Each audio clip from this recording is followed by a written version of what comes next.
मत है, कृपया शांति रखिए, किसी को जाने नहीं मिलेगा। हमारी कि जिंदगी संवर जाए तुम्हारी, ये दुआ है हमारी कि जिंदगी संवर जाए तुम्हारी।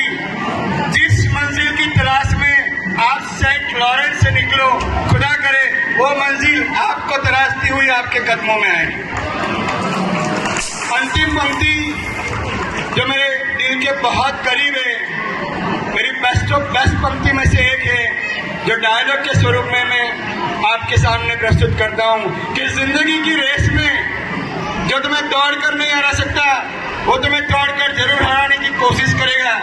मगर तुम्हें टूटना नहीं है, तुम्हें हारना भी नहीं है। अगर हारने की नौबत आए भी तो हिम्मत से हारना, अपनी हिम्मत कभी मत हारना, क्योंकि ऊपर वाले ने तुम्हें जिस किरदार निभाने के लिए भेजा है, तुम्हें उस किरदार को इतनी शिद्दत से निभाना है कि पर्दा शायद गिर भी जाएगा तो सदियों